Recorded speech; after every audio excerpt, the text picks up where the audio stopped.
आज जो कथा सुना रहा हूं वो पंच तत्वों में सम्मिलित एक ऐसे तत्व की है जिसके बिना यह सृष्टि संभव ही नहीं है, यानी कि वायु, जिसे भारतीय संस्कृति में प्रत्यक्ष देवता माना गया है।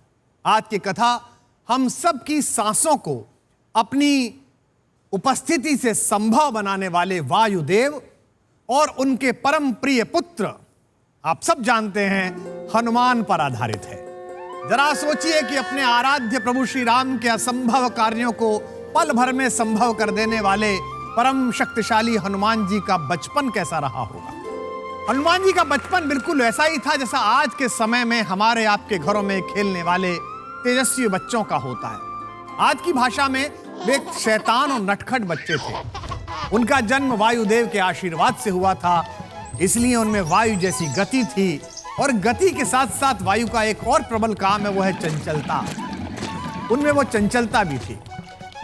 एक बार माता अंजना वे सुबह ही सुबह कहीं व्यस्त थीं और बच्चे को कुछ खाने के लिए देने में थोड़ी देर हो गई। कौतूहल से भरे हनुमान जी भूख में खेल रहे थे तो उनकी दृष्टि दूर आकाश में स्थित उग रहे सूर्य पर पड़ी।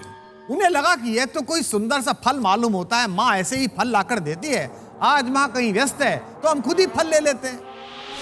उन्होंने अपने अंदर की शक्ति लगाई और फल को खाने के लिए निकल पड़े। वायु के वेग से आकाश में चले गए, क्योंकि पिताजी थे वायु। तो अनंत ऊंचाइयों को पार करने के बाद उन्होंने सूर्य को निगल लिया। बाल समय रवि बख्श लियो, तब तीनों लोक भयो अंधियारो। जब ये बात देवताओं के राजा इंद्र को पता चली तो उन्होंने हनुमान जी से सूर्य को वापस उगलने का आदेश दिया।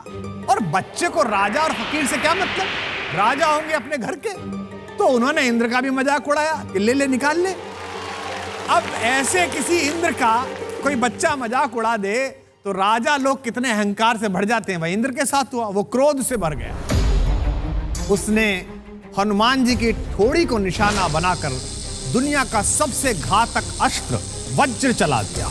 वज्र के प्रयोग से परम शक्तिशाली बाल हनुमान भी मूर्छित होकर गिर गए। वो चूंकि हनुमान से मूर्छित हुए, कोई और होता तो सृष्टि नष्ट हो जाती। इंद्र ने उनके मुख से सूर्यदेव को मुक्त करा लिया। सूर्य भगवान के मुक्त होते ही पूरी सृष्टि वापस उजाले में लौट आई। लेकिन इस क्रम में एक और भयंकर समस्या खड़ी हो गई। यह सूचना जैसे ही हनुमान जी के पिता वायुदेव को मिली, उन्हें भयंकर क्रोध आया। उन्होंने क्रोध से भरकर अपनी गति को तुरंत रोक लिया। वायुदेव के गति रुकते ही सारे संसार में हाहाकार मच गया। लोग सांस लेने के लिए तड़पने लगे, पेड़ पत्ते कुंभाने लगे, हर ओर जीवन समाप्त होने की दिशा में जाने लगा। यह देखकर देवता फिर परेशान हो उठे कि एक समस्या से निकले थे दूसरी आ गई। देवता अंत में जाते कहां पर हैं? ब्रह्मा जी के पास। वहीं पहुंचे कि प्रभु अब ये नया समस्या हो गई। प्रजापति ब्रह्मा ने मूर्छित पड़े हनुमान के पिता वायुदेव को बुलाया। ब्रह्मा जी ने एक बड़े नैतिक न्याय प्रिय व्यक्ति के नाते, एक न्याय प्रिय देवता के नाते क्रोधित वायुदेव का भी पक्ष जानना चाहा। क्रोध से भरे वायुदेव ने बताया कि प्रभु, हनुमान तो अबोध बालक है, उसने किसी बुरे इरादे के साथ तो सूर्य भगवान को निगला नहीं था। ये तो उसके अंदर बाल सुलभ जिज्ञासा थी और भूख थी, तो उसके मन में जो आया उसने वो किया और उसने फल समझकर सूर्यदेव को निगल लिया। ब्रह्मा जी के आदेश पर पहले तो इंद्रदेव ने सबके सामने वायुदेव से सादर क्षमा याचना की। फिर ब्रह्मा जी ने कहा कि भाई, अब तो इंद्र से गलती हो गई, तो मैं तुम्हारे बालक को आशीर्वाद देता हूं कि इस वज्र का कोई भी प्रभाव तुम्हारे बच्चे पर नहीं पड़ेगा। तुम्हारा बच्चा अजर रहेगा और अमर रहेगा। वायुदेव को प्रसन्न करने के लिए बाकी देवता भी हनुमान जी को आशीर्वाद देने में लग गए। सबसे पहले इंद्र ही आगे बढ़े और उन्होंने आशीर्वाद देते हुए कहा, मेरे वज्र के कारण तुम्हारी खुड्डी हनु को थोड़ा नुकसान पहुंचा है, लेकिन मैं तुम्हें यह वरदान देता हूं कि पूरे विश्व में तुम्हारा मान तुम्हारा ये हनु ही बढ़ाएगा और आज से तुम हनुमान के नाम से जाने जाओ। और उसी दिन से पवन पुत्र का नाम हनुमान हो गया। इंद्र ने उन्हें यह भी आशीर्वाद दिया कि न केवल हनु बल्कि तुम्हारा पूरा शरीर वज्र के समान ही कठोर और मजबूत कवच जैसा हो जाएगा। वहां अग्निदेव भी उपस्थित थे। अग्निदेव ने आगे बढ़कर वायुदेव को प्रसन्न करने के लिए हनुमान जी को यह आशीर्वाद दिया कि मेरी अग्नि की ज्वालाएं तुम्हारा कभी कोई नुकसान नहीं कर पाएंगे। जल के देवता वरुण भी वहां मौजूद थे। उन्होंने कहा, तुम्हें जल में भी श्वास लेने में सक्षम होने का वरदान मैं प्रदान करता हूं।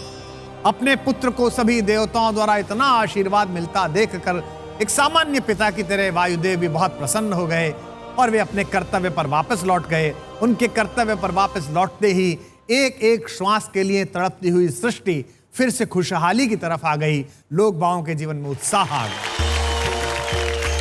यह तो थी कथा। इसका सार क्या है?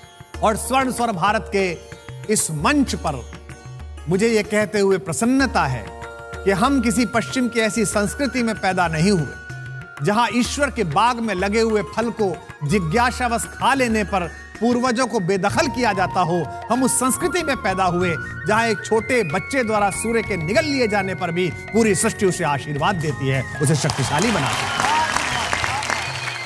और यह कथा जो मैंने आज सुनाई है यही सिखाती है कि बचपन को थोड़ा उन्मुक्त छोड़ दीजिए। इस कथा का यही सार है।